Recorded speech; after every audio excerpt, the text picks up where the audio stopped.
સાબરકાંઠા જિલ્લાની અંદર ઘણા સમયથી એક ગેંગ દ્વારા વારંવાર પશુ ચોરીના ગુનાઓને અંજામ આપવામાં આવતો હતો અને આ બાબતે સાબરકાંઠા જિલ્લાની એલસીબી, એસઓજી અને લોકલ પોલીસ સ્ટેશન દ્વારા તપાસ હાથ ધરવામાં આવતા એવું ધ્યાન પર આવેલું હતું કે બિલાલ બટકો અને એના સાગરીતોની એક આખી ગેંગ છે કે જે ફક્ત પશુ ચોરી જ નથી કરતી, ત્યારબાદ તેની ઘાતકીપણે હત્યા પણ કરે છે.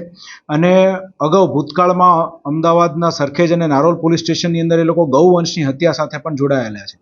આને ધ્યાનમાં રાખીને તે લોકો જે આખી ગેંગ છે તે લોકો વિરુદ્ધ કાયદેસરની કાર્યવાહી હાથ ધરવામાં આવી હતી અને એ લોકોનો ગુનાહિત ઇતિહાસ ચકાસતા જીસી ટોક કરવા માટે થઈને પૂરતા આપણી પાસે કારણો હોય, સાબરકાંઠા એલસીબી દ્વારા જીસી ટોકની દરખાસ્ત તૈયાર કરવામાં આવી અને range IG Virendra Yadav sir દ્વારા તેને મંજૂરી આપવામાં આવતા સાબરકાંઠા એલસીબી દ્વારા તલોદ પોલીસ સ્ટેશન ખાતે જીસી ટોકનો ગુનો નોંધવામાં આવ્યો છે અને તેની અંદર ટોટલ 8 લોકો જે બિલાલ બટકો ગેંગ જે છે એની સાથે જોડાયેલા છે તેમાંથી 7 લોકોને ડિટેન કરી તે લોકો વિરુદ્ધ કાયદેસરની કાર્યવાહી હાથ ધરવામાં આવી છે.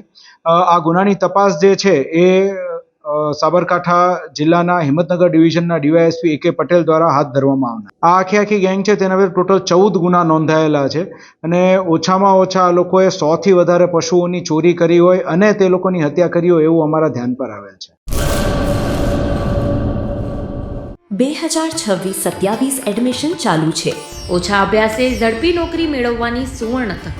સતત 9 વર્ષથી નંબર 1 સંસ્થા. અનેક વિદ્યાર્થીઓ સરકારી નોકરી મેળવી ચૂક્યા છે. ફાયર સેફટી કોર્સની થિયરી અને પ્રેક્ટિકલ તાલીમ સચોટ રીતે આપતી એકેડમી એટલે Gujarat industrial fire and safety academy. પ્રવેશ લાયકાત ધોરણ 10 થી 12 પાસ. આપ સૌ વાલીઓ અને વિદ્યાર્થીઓના સહકારથી સતત નંબર 1 રહેલી સંસ્થા 8 વર્ષ પૂર્ણ કરી 9મા વર્ષમાં મંગલ પ્રવેશ કરે છે. ભવિષ્યના ઘડતર અને સારી નોકરી મેળવવા આજે જ સંપર્ક કરો Gujarat industrial fire and safety academy, બીજા માળે રાષ્ટ્રભાષા ભવન, બસ પોર્ટની સામે, ભુજ, કચ્છ. સંપર્ક 9737296001 8155030882.